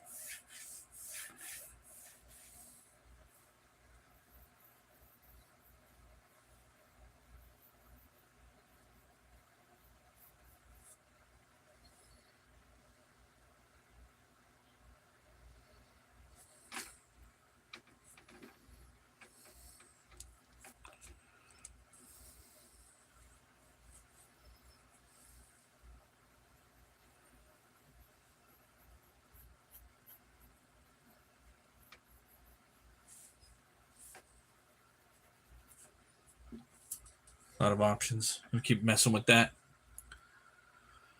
But yeah, I think I'm probably gonna go to bed. Maybe save some of this coffee for later. It's ice cold coffee. Those are always good to have during the summer. Got to start doing more of those. Let's see here. Born Sloppy. You would need a killer theme song for the intro and outro. Oh yeah, it's got to be iconoclastic. Something that sounds like the range of angels, the trumpet of Gideon, like Wormwood Falling. Yeah, you want to get like Howard Shore, like Basil Polidorus style, you know. Like most people, like, yeah, do this, you know. With Kane, I'd probably go back to like the 1700s. I get a lot of strings, you know, definitely a lot of strings, a lot of big. I'd have a lot of big drums, dude. There's a lot of it would be loud drums, just like Conan would be. But the thing is with Kane, a lot of it has to do with like drums. There'd be a lot of maybe even tribal drums in there, especially when it's going to Africa. The drums have they're almost like a character, you know. Yeah, that would be pretty cool. Drums, and I'd probably have a lot of strings, a lot of piano. Yeah, a lot of horn. Danny Elfman would be pretty cool for Solomon Kane. I think Danny Elfman. I know he's done 100 movies, but I think he's really good because the dude. If you go watch the interview with him and Billy Corgan, talks about how he went to Africa and he played all the stuff, and he just got that gothic sound mixed with like the African percussion because he used to have like that group that he would do with the group troupe. Yeah, I would probably my first pick would be Danny Elfman for Solomon Kane. For Conan, I'd probably go with somebody else, to be honest. Yeah, I don't know who I would pick for Conan, 100%, but yeah, he'd be good. Conan would have to be a little more of a deep thinking. I mean, Howard Shore is great, you know. There's a lot of cats that are good too that haven't really had a chance to really do a big theme like that. Like Tyler Bates, I think that guy's great. There's a lot of good, you know. Right now, my mind's pulling a blank too. Like there's usually a bunch of composers I can just start thinking of. Some of them have passed away though recently, to be honest. Some of them. Hans Zimmer's pretty dope. I like Hans Zimmer. I like his Batman Begins theme a lot. Did a great job with that. Yeah. Yeah, a lot of them are just gone. Marconi. Yeah, Tyler Bates. Yeah. There's just a lot, dude. You know, and some of them just kind of need like a. I think Tyler Bates might have did the last Conan one, but I tell him let's think of something different, you know. Yeah, but they would both definitely need like drums. But for me, Conan, you want to go with more of that Basil approach with the drums. But with Kane, it would be even more like African, you know, with a lot like a heavy percussion, lots of different drum kits going on, lots of different drums, pianos, lots of strings, lots of piano, lots of organ because I want it to be very kind of Edwardian, but also Victorian in the sound because it's that era. So, but it would be something different.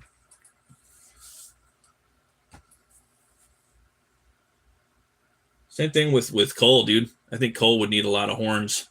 When I think of Cole, I think of a lot of horns, a lot of different weird. I'd probably go even like Aboriginal sounds and stuff like that with Cole.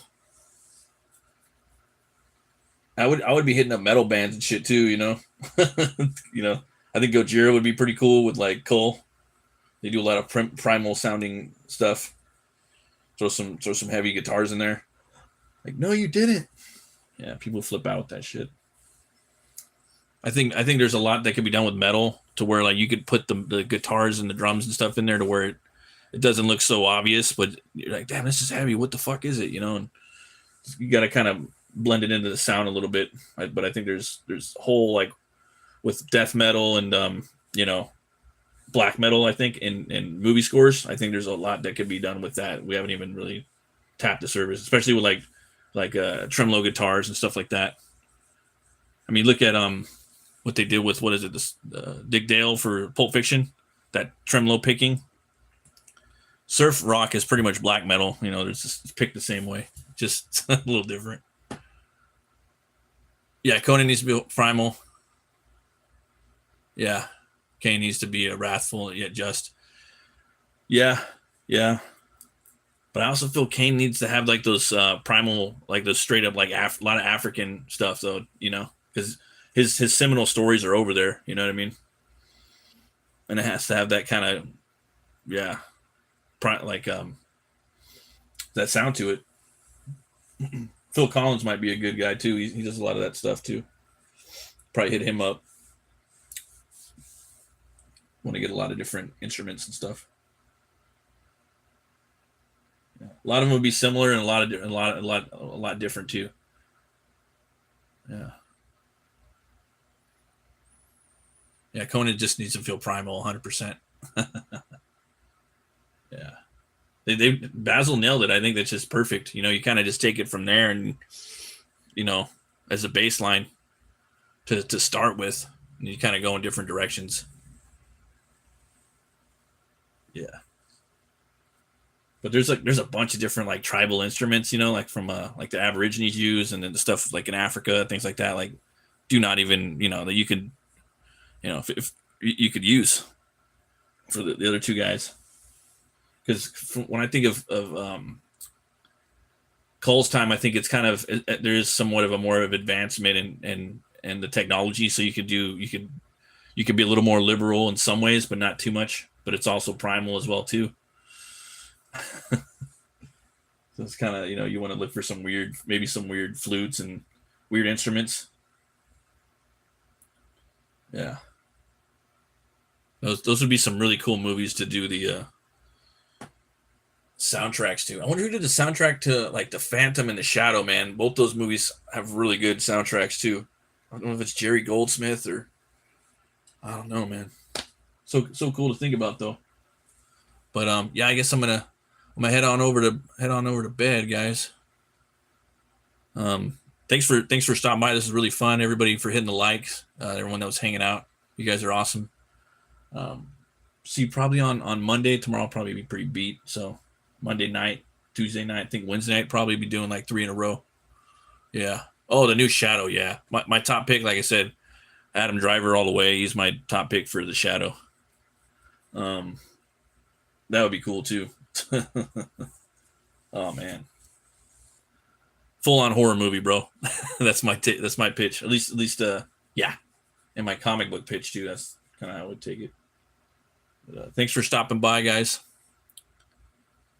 That's safe from that coffee for tomorrow, right? Yeah, I'm actually I got my Dunkin' right here. My Dunkin' latte. And then I'm going to that'll be for tomorrow afternoon, believe it or not. And then because I got a 12-hour day ahead of me, or 13-hour day.